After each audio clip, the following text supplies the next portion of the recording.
Hi there, it's Anthony, and we're about to watch some Lucifer. So this is season 2, episode 3, and it's called Sin Eater.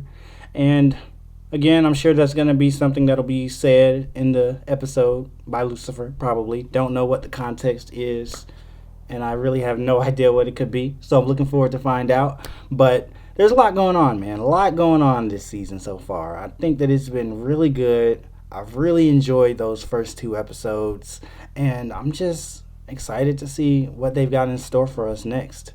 The end of episode 2 had Lucifer's mom, kind of looking mysteriously up into the sky, maybe to suggest that there's something going on that we don't know about yet. So I really want to know what that's about. So let's go ahead and get into it. Lucifer season 2, episode 3, Sin Eater. I have ever done that for people. Okay. I was stupid. Oh, snap. Who's got him? Is he in a skate park? No, just let me take it back! No! That was an interesting transition. No need for squeals. Lucifer, don't be shy. Introduce me to your friend. Oh my goodness. Lucifer, you brought a surprise. I was so... She's like, what's your skincare routine? Why are you just leaving like that? Listen, Mum. Not gonna put your clothes back on? Hey, one look at you and he'll take you right back where you came from. Surprised he hasn't come sniffing around already. Too bad Amenadiel doesn't have the power to take her right back where she came from. Be surprised. I was insisting on a stakeout that went long, and I'm really sorry. But I promise you, I will make it up to you, okay? I knew it was gonna be Trixie sitting there. I just knew it. They love doing that. Fudge. It's like the 3rd time they've done that with Trixie. Oh. Victim's name is Nicholas Sands, 35. So if there's someone out there stealing my jam, I need to find out who. This game bloody on. Lucifer just takes everything personally. You're right, far too subtle. Why did you torture the poor young man to death? Torture him? Oh, God. You think I had something to do with this? Video, Tommy? Ray's head of our HR. Being protective is part of his job. Do it, Ray. Do it, Ray. Nick was a charmer, but he had a tendency to be a little harsh with interns. AKA, he could be a real dick. As you'll see.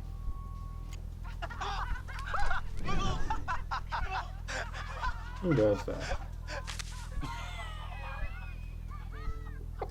Let's be on the lookout for Ray, though. You know how he fell in that little position where they sometimes introduce the person that is actually the killer. Right, should we go somewhere to celebrate solving the case? No, not yet. Tommy was humiliated. Makes sense why he'd want to kill Nick. Something just doesn't sit right. What could Ray's motive have been? Have you considered for just one moment how your fighting affects those caught in the middle? You mean Trixie? What? No, I mean me. Think how terribly bored I am by it all. Ooh, that's creepy. It's really creepy. We're gonna have to cut him open to get the rest. That's messed up. Goodness. Certainly brings new Dang. meaning to the term deep throat. Adam's apple. Sin Eater. Sin Eater. This is where the title comes in. Hold this. Wait, his name Adam Wise? Adam's apple? Video was Might be a booby trap. She made that doll face from last episode. maybe some sicko saw both videos and decided to take action. Sicko? Sounds to me like someone's doing our job for us. Lucifer. You could still be Ray then. As far as I'm concerned, Ray these works little in wankers got Wobble. exactly what they deserve. See you later. I don't know why I keep on thinking about Ray. It's just something about him at the beginning of the episode. It was just something about the way he was introduced just was weird to me. He felt more important than they made him seem. Perhaps as Lucifer's friend, you can talk to him. Express how you feel. Linda has a real proclivity for listen. getting close to demons and Maybe someone angels else and will. stuff. A naked man thinks he can jump on the back of a rhino. You never guess what he lands on. Actually, he probably will. What? You seen it already? Oh, Just trying to do a job. Job no one else wanted. Well, maybe they chose that for a reason. No one chooses to be a sin eater, detective. there we go. I thought the thing earlier with the apples, you know, sin and the story. Anyway, I guess that wasn't it. Lila knew Nick. She had access to the videos. If she's behind this, She's known what we've been doing every step of the way. But Ray works closely we're with looking at Lila. Lila Sims. the fact that they just thought it was Lila and not Ray makes me think it's Ray even more.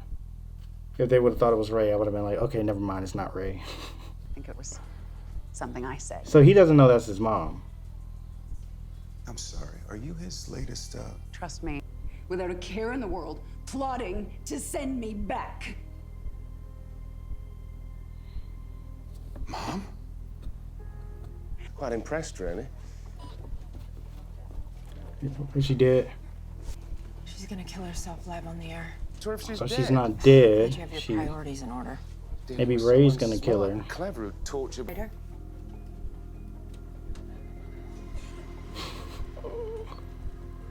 Gun Just can be poking out. deceiving, but that looks an awful lot like a gun, doesn't it? Lost souls. This place bears. This is definitely Ray. Can't believe you, Ray. Can't believe you would do this.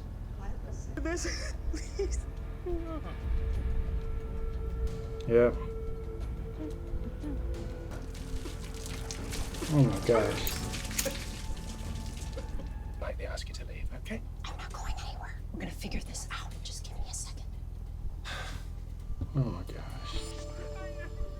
Leave, Decker. Leave, Decker, so that Lucifer is invincible.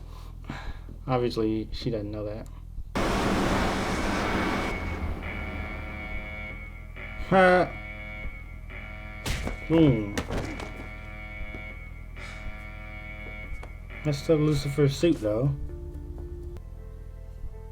We're no good for Trixie if we're no good for each other.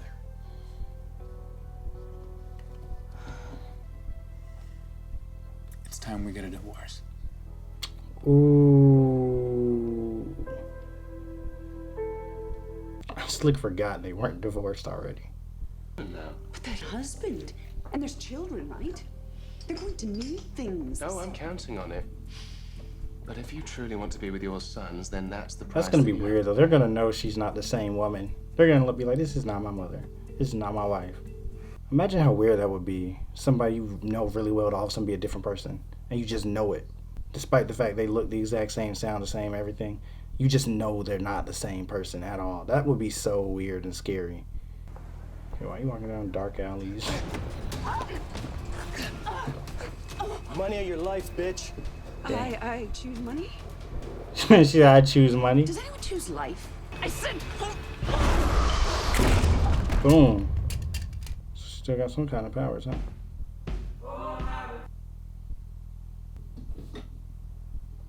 Did she not know she had that power?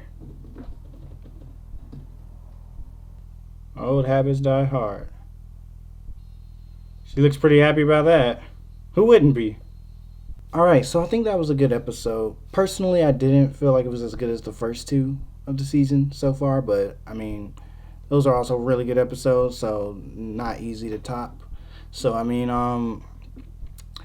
my main thing with this episode was there was just a few aspects of it that were maybe I was just confused. Maybe I missed something or whatnot. Like, so the main things that kind of, and so if I missed something, just let me know. But the main things I kind of wasn't completely sure about was why the guy, I think his name Tommy, had confessed at that one point. You know, when Lucifer was about to do his eye thing or he actually did his eye thing. I wasn't even sure if he got a chance to do it. Like, I guess maybe the guy just wanted credit since they were, you know, making it sound like he had gotten his revenge or something. So maybe he just wanted the credit. It just didn't seem like it was ever explicitly stated why he all of a sudden confessed, because it didn't seem like Ray had like compelled him to. But I'm not sure. Then the other thing, I wasn't like, Chloe had the scene with Dan where she was talking about how, you know, because, you know, she had the scene with Lucifer where he told her how she needs to think about how her and Dan's relationship arguing is affecting the people in the middle, and she thought he meant Trixie, but he meant himself. But anyway, so then she talked to Dan about it and was like, they shouldn't go on the camping trip because that'll put Trixie in the middle, da da da da. Then later she came to him and was like, actually, no, I think we should. You're right, da da da. Like, I mean, I understand that people change their mind, but I didn't see what happened in the show, in this episode, that caused that shift in her mindset. I mean, usually when a character has a shift in mindset like that, you want to show what, you know, what caused that, whether it be something very like, indirect, like they see it in a different situation, so it changes their perspective, or just very directly, like somebody says something to them about it. So I was trying to figure out what happened in between those scenes that I guess thematically tied into that would have caused her to shift her mindset like that. So that was I mean, I might have just missed something there, but I didn't really see what caused that shift. And so I feel like if we would have seen that more, that might have felt like a little bit of a more, it would have made more sense for her to come into that scene with that new mindset. And the other thing that was just a little odd to me was Ray at the end was holding a gun to this lady and making her set herself on fire. It just seems a little weird to me. Like, if somebody's holding a gun at you and forcing you to set yourself on fire, I mean, and he's making you like ruin your reputation and all this stuff. I mean, I guess it was smart that she did that because she ended up getting saved. So she was trying to delay time, I guess, but she didn't know that. It just seems like either way you're about to die, but now you're about to ruin your reputation before you die and burn yourself to death and all this other stuff and everything. And it just seemed weird that she would comply with all this just to kill herself on camera and say all these terrible things and die a much slower way. I mean, like, I know this sounds crazy because, I mean, like, nobody wants to get shot to death either. And in the situation, you probably would do whatever you could do, I guess, to, prolong that. I guess it was just funny to me, imagining, like, this whole idea. He's holding a gun like, I'll kill you if you don't kill yourself. You know what I mean? It's just kind of funny to me. I am glad that scene with Dan and Chloe happened at the end, though, because I feel like that gives something new to happen now to their dynamic and for Dan, because I feel like it was starting to kind of feel like Dan just had nothing to do at this point in the show. I mean, obviously last season a big part of Dan's role in the show was that Chloe, Lucifer was kind of interested in Chloe, but Dan was obviously a bit of a hurdle in the way of that since they were technically still married and all that stuff. And then also the whole situation with Malcolm and, the idea that Dan might have been a dirty cop, or like what secrets did he have, or what was going on with all that, and him trying to stop Malcolm. So that was all big parts of Dan's role last season. But it feels like this season, most of that feels largely irrelevant at this point. So I guess that just leaves me wondering what's next for Dan's character, because right now it does kind of feel like he's just there, and I feel like it can get kind of, boring and monotonous if he continues to just be this straight-laced dude that's just kind of around helping with the case and, making all the smart, logical decisions, because that's what he tends to do a lot of the time. So I think this is a good idea that they're at least having a divorce, so maybe that's going to progress things forward in some type of way, and we'll get some type of new storyline or dynamic for Dan so that his character doesn't just become too stale. And they're also starting to add more characters to the show, so that's going to make it even harder to make Dan's character relevant, because they're adding, like, what's her name, like Ella Lopez and Charlotte. So that's going to be interesting. And speaking of those two characters, I still like Ella. I feel like she's been used a good amount so far because, with everything that's going on, we don't really have too much time to spend too much time on her. But I feel like her contributions to the scenes she has been in has been nice. And I have a feeling that maybe sometime down the road she might be involved in a more, central storyline, or we might get a closer look at her. But right now I feel like the way she's been introduced and has been used so far has been good. Of course, Charlotte, this is really interesting. Another end of the episode where, we see something a little mysterious about her. It looks like she didn't know that she had that power until it happened. So now she knows she has some power. She's not just a regular human. That should be interesting. It looks like we still have a lot to learn about Charlotte, and maybe she even has a lot to learn about herself. This was another one where I kind of felt like the case of the week and then the underlying story and theme of punishment in this case didn't really connect as well as I would have hoped. To me, it just felt a little too ham-fisted, some of the metaphors and connections that Lucifer was making in there. Like, it felt like, they were writing this to draw a parallel, and it didn't just feel like it came together as seamlessly as the last few. I mean, I still appreciate it for what it was, and I totally got what they were going for in showing it. But yeah, I guess I wish maybe it would have felt a little less ham-fisted, if that's the right way to say that. The Ray dude being the killer was kind of obvious this time. I don't know what it was about it. It was just the way, like, she said something to him when he walked in the room, like, yeah, Ray, where is it? Something like that. I forget And it was just something about the way he walked in and look on his face. It was just obvious for some reason that he was about to be the killer this episode. I don't know why. It was just the moment he walked in, within 2 seconds, I was like, that's the killer. I don't know how. It was just obvious this time. But it was still fun going along for the ride, I guess, and everything. The case was still, it was still an interesting, entertaining case. So overall, I liked the episode. So I guess that'll do it for my thoughts on this one. Leave a comment down below about what you thought about the episode. Like the video if you liked it, and subscribe if you want to see more. That'll be it. See y'all later. Anthony out.